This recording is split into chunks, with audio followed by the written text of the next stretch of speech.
A very good morning to you and welcome to Sports Recap, of course, on your darling station, Hughes TV. Like you know, it's Monday, the 27th day in the month of June, the year 2022. A lot of stories, making the rounds in the world of sport, from the champions or the new champions in the NPFL to the controversies going on, the sanctions on Canopilas and many more. Yeah, we get to talk here. I'm Richard Badung. Welcome once again. I'm not alone in the studio this morning. Of course, the controversies are always building up in the MPFL, which is why we are also here to talk about it. And not forgetting, Arsenal get to agree personal terms with even that man known as Gabriel Jesus. Good morning. I still remain myself, humble self, Daniel Obasi. Let's start with the victory recorded during the weekend. And of course, it's about the Golden Eaglets, who came all out to defeat the junior Etalons of Burkina Faso by 2-1 to become champions of the 2022 West African Football Union. That's the WAFU Under-17 tournament at the Cape Coast Stadium in Ghana.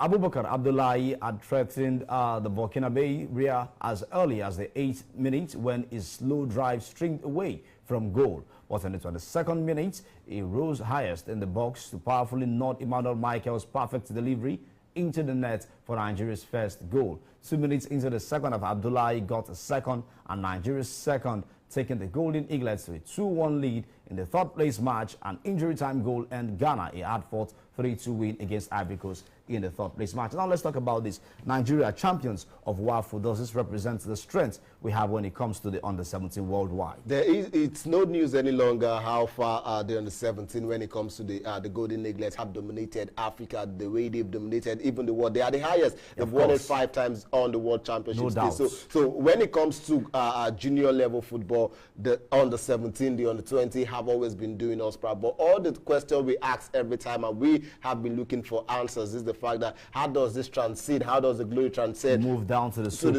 Eagles. Yes. That has always been the biggest question we've not been able, the puzzle we've not been able to solve. But for me, like I said, what the boys are doing, Ugbade and the boys, wonderful, wonderful game over the weekend. And of course, congratulations to them once again. And with these are taking the Nigeria side to the Nations Cup, of course, and also getting a ticket at the Nations Cup will link them straight to the Under-17 World Cup. But away from that, let's move away from football and tell you that Nigeria 4x100-meter men team failed to qualify for the World Athletics Championship in Oregon after a poor performance at the trials in Benin City, the Edo State capital, on Sunday. The team ran 38.34 seconds on the opening day of the championships, but clocked 38.84 seconds in the final on Sunday.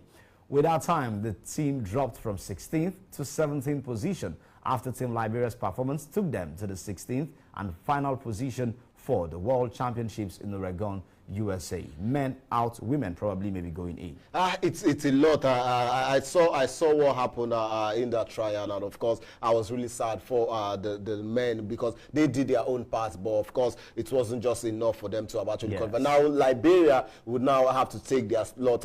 We saw what they did at the Olympics. They were exceptional, but this time around I do not know what happened, and I think going forward for me there needs to be more preparation in the build-up to the championship. Now we will get to see the likes of Esebreme and the rest of them who would be competing in the World Championship. But hopefully we might get to see them when the Commonwealth Games begin in Birmingham in London. Of course, to do it, the women are always there to make us proud. The Minister of Youth and Sports, Sunday Dari, who graced the final day of the 3-day trials, applauded the performance of the athletes and promised the government's continuous support for the team.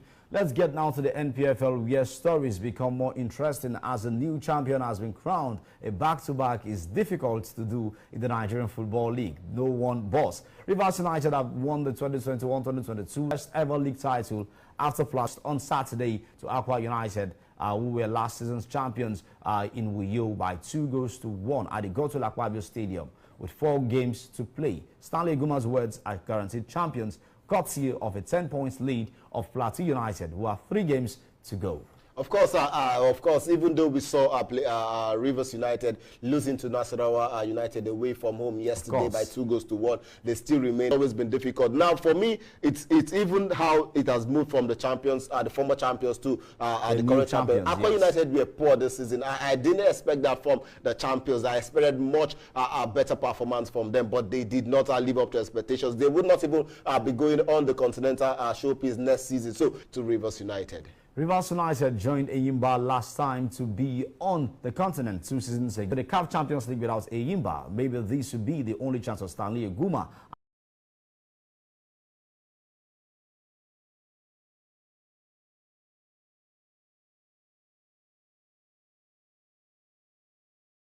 Champions League will wait for who makes the third spot for the CAF Confederations Cup. And of course, the winner of the ITO tournament will replace or will join the CAF Confederations Cup, CAF Confederations Cup representative in Nigeria. The big hit with another 2.7 million for officials' rascality. Akada Football Club.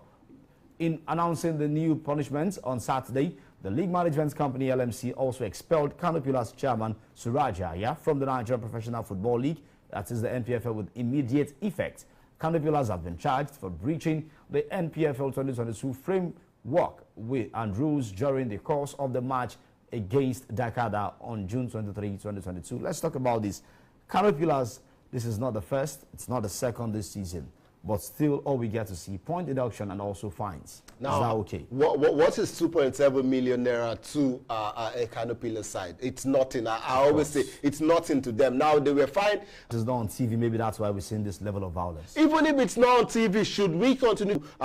Days ago, we saw a game that had to have 36 minutes extra time in a league match, which is not even a final or which is not even a cup competition. A knockout stage. A knockout stage. And then all of this happened, and then the LMC comes out and say, okay, take two with deduct 2 points. Now, Kano Pillars won their game yesterday. Now they moved to 13 on the first one. So in other words, yes, they are moving. They will still be in the league if care is not taken next season, and then we continue going on in the same cycle, and we expect our league to grow. Come on.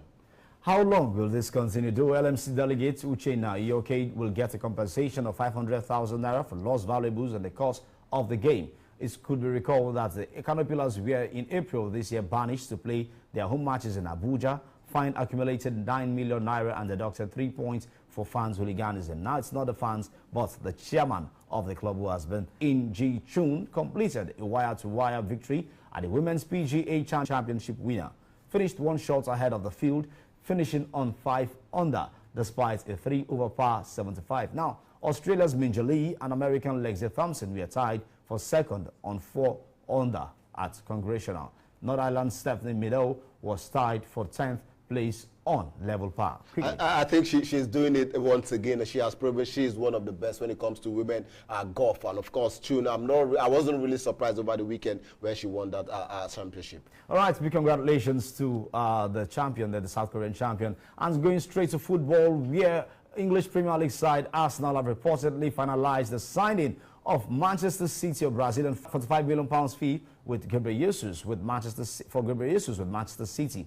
According to reports gathered, City will use the funds to seal a move for Leeds midfielder Kelvin Phillips. City have agreed of £42 million plus add-ons for the England international. Quickly, Gabriel Jesus to Arsenal, Kelvin Phillips too. He doesn't really need it, but the good thing is the fact that I think with the coming of Haaland to Manchester City, of course, there was no space for Gabriel Jesus, and then definitely boss Erik ten Hag has a £10 million transfer war chest to spend this summer.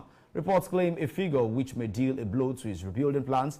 Ten Hag will start work at the club on Monday, that is today, with his players set to report back for pre-season training. But United have so far been unable to add to his squad. Reports also show that a deal is close for Barcelona midfielder Frenkie de Jong, while a contract offer has been tabled for Christian Eriksen and in-demand free agents. They continue to monitor. The question is, when would they buy? But with 100 million, if they get Frenkie de Jong for over 70 million, will the remaining 30 million be okay to get? It tells that they've spent a lot, and of course they are not ready. Chelsea are putting only 200 million pounds. Manchester United are putting 100 million pounds, and of course it's the big blow to the transfer. WFL season will commence on September 14, and that was announced during the weekend, and that was coming from the chairperson of the league, that's Aisha Falode, who has made that known. The NPFL still on, not yet finished, but